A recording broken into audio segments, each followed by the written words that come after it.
Olá, tudo bem? Sou a Psi, Amanda Tanenicito, mas pode me chamar de Psi. Hoje a gente vai estar entrando no módulo 3, onde a gente vai estar falando sobre o quê? A sexualidade no Brasil. Lembrando que essa vai ser a primeira parte. Vai ter a segunda parte também, então vamos ficar ligadinho. Padrões sexuais no Brasil. Se você já está acompanhando esse curso e está comigo nessa terceira aula, no terceiro módulo, você lembra na segunda aula que a gente falou sobre uma coisa chamada heteronormatividade.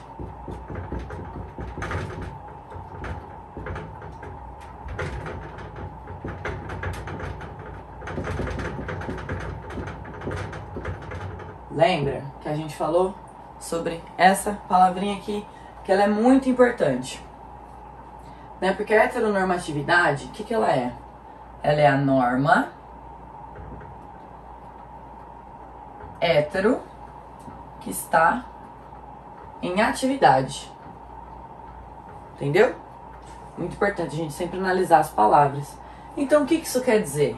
Quer dizer que o quê? No Brasil, a norma, o padrão, é o quê? É hétero, né? Se a gente parar para analisar tudo que a gente consome, desde filmes, a propagandas, a novelas, porque nós somos um país que produz muitas novelas. Pensa lá, vai 10 anos atrás, pensa hoje.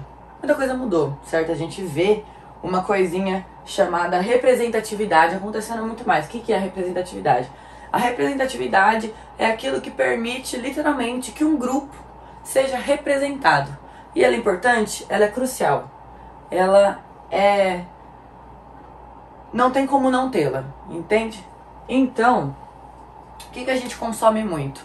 Os padrões heteronormativos, em todos os lugares, de tudo. Então a gente cresce e é ensinado também por pessoas que cresceram inconscientemente ou conscientemente, tendo noção do quê? Que a norma hétero é a atividade mais assertiva a se ter. E o que acontece com as pessoas que tendenciam, seja quais sejam as razões, lembrando que tudo é cultural, tudo, né? Cultural. O arroto que você dá tem significados diferentes, dependendo da cultura que você está, não é? Se a gente falar aqui no Brasil, um arroto a Deus dará, é meio falta de educação, né? As pessoas não gostam tanto. Mas se você for numa cultura oriental, isso quer dizer que a comida estava boa, que você apreciou aquilo. Entende? Então, sempre lembrando que tudo é cultural. E voltando, o que acontece com essas pessoas que entendem que a heteronormatividade é o mais vendido para você assumir a postura de, e elas não conseguem se encaixar, elas entram em uma questão muito conflituosa consigo. Porque o que não tem? Uma palavrinha que eu acabei de usar. Representatividade. A representatividade ela é crucial. Independente do quão pequeno seja esse grupo, essa comunidade, ela é importante que seja representada. Porque a gente só existe ao olhar do outro. Isso eu vou falar bastante nas aulas. Então a gente só existe sobre o olhar do outro. E se eu não me vejo, como eu sei que eu sou? Se eu não vejo pessoas semelhantes a mim, como eu sei me identificar? Como eu consigo me identificar em comunidade? Falando de comunidade, agora a gente vai falar um pouco sobre o quê? Gênero e sexo, né? Gênero. Gênero é uma coisa totalmente diferente do sexo. Por muito tempo, o gênero foi atrelado diretamente ao sexo. Lembrando que o sexo é simples. É macho ou é fêmea, né? Porque é algo que vem do biológico, né? Existem variações, né? Existe, por exemplo, pessoas que nascem com ambas potências, né? Com esses órgãos que definiria se é fêmea, né? Ou macho. Ok, isso é físico. O que é o gênero? Gênero é aqui, ó. É como você se vê, como você se identifica na frente do espelho. O que acontece, por exemplo, quando a pessoa ela é transgênero? Ela é transgênero porque o sexo que ela nasceu, sendo essas duas opções, não compactua com o jeito que ela se vê, com o jeito que ela se identifica no mundo. Entende? Por exemplo, uma mulher trans é o quê? É uma mulher que nasceu num corpo de macho, um corpo masculino, com tendências ao biotipo do homem, mas ela não se identifica com aquilo, aquilo não é a verdade dela, né? Então ela passa a vida dela inteira para tentar chegar do jeito que é plausível para ela. Isso nunca vai significar necessidades de transição, né? Isso nunca vai necessitar de transição do sexo, mas o gênero e o sexo dela precisam estar de acordo. Aí quando ela pega e fala sou uma mulher trans, é porque ela passou por essa transição de gênero, que ela percebeu que não, na verdade eu não sou um homem, eu não me identifico com um homem, com o que é do mundo do homem, lembrando que tudo é cultural. Então a gente nunca vai saber exatamente o que é ser mulher. E Simone de Beauvoir, uma mulher muito importante, sempre disse: não se nasce mulher, torna-se.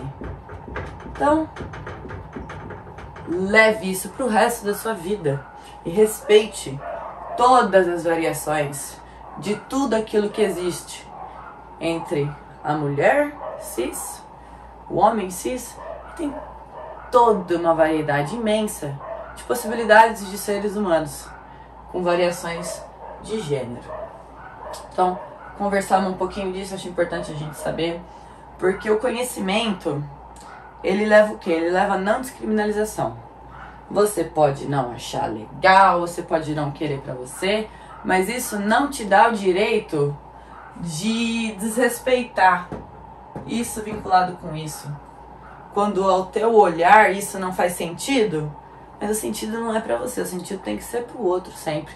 Cabe a você, como responsabilidade social, como responsabilidade de cidadão, respeitar e não atrapalhar, né? Sempre importante isso.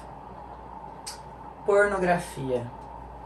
Pornografia é uma coisa muito presente na nossa cidade, não é mesmo? A gente aqui lembra que a gente sempre fala de Brasil. A pornografia, ela é não só estimulada o consumo, como ela foi também moldada na nossa cultura, né? Que é uma coisa que eu gosto de chamar do ser pornográfico. Ser pornográfico. O que é esse ser pornográfico? Ser pornográfico é aquele ser que vive pela cultura da pornografia. Lembrando que a cultura da pornografia e a indústria da pornografia são coisas totalmente diferentes. Mas, por exemplo, o Brasil, se eu não me engano, é um dos primeiros, tá? Nas primeiras instâncias de posição dos países que mais executam cirurgias plásticas, né? Cirurgias de transformação de corpo, de silicone, enfim, cirurgias plásticas. Por quê?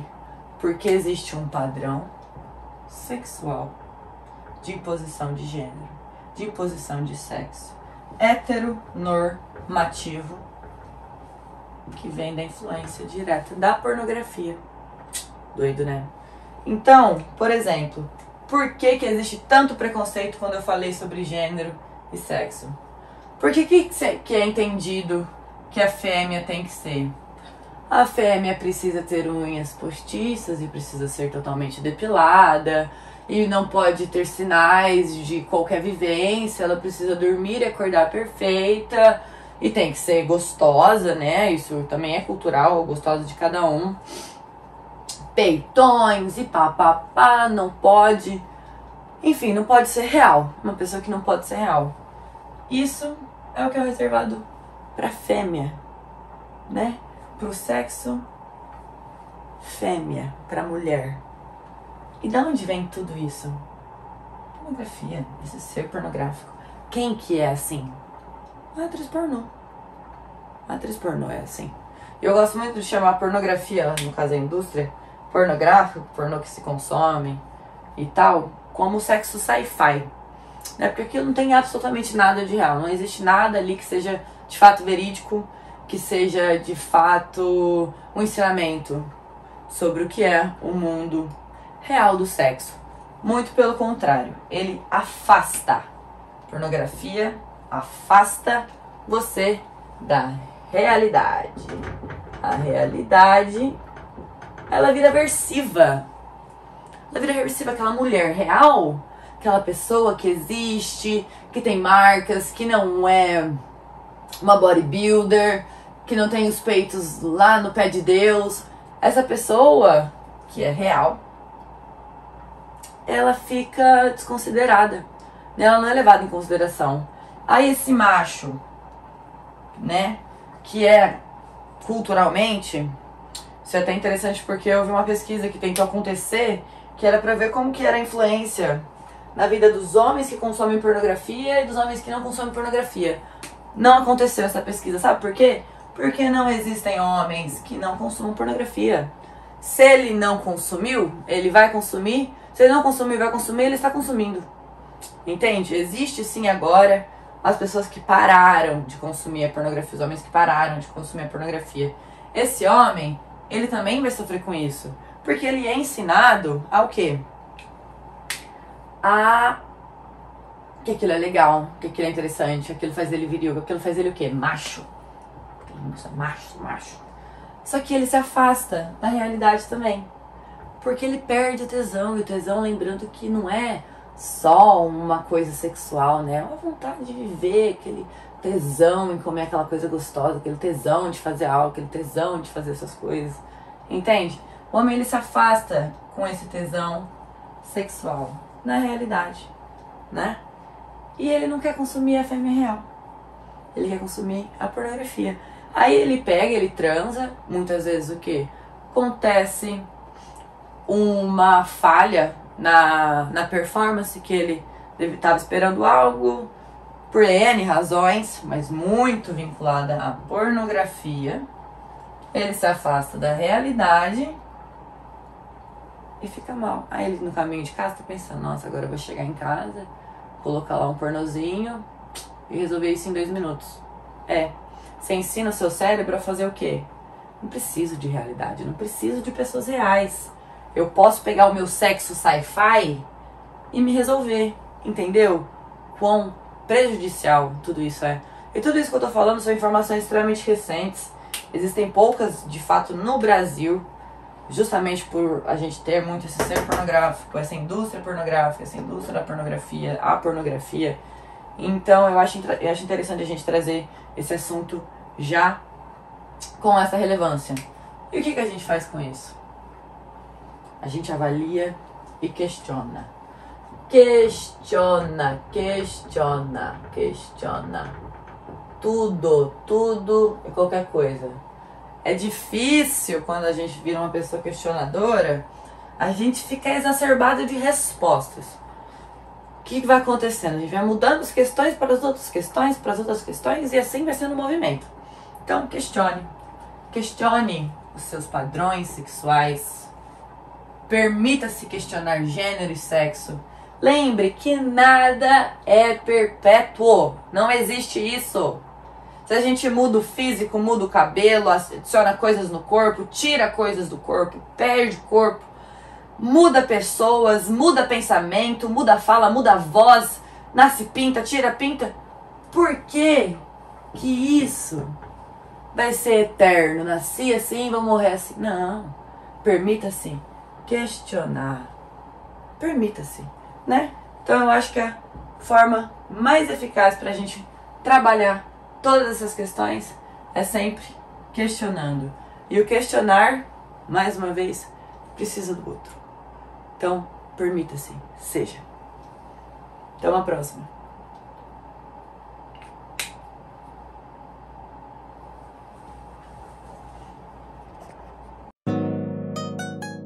Galera, a escola humanitária não possui vínculos políticos nem empresariais. Por isso, a sua participação é fundamental na construção desse projeto. Não esquece de deixar o like, se inscrever, ativar o sininho para não perder nenhuma aula e se você quiser, pode contribuir diretamente através do nosso Pix ou então do Apoie-se. Até a próxima aula.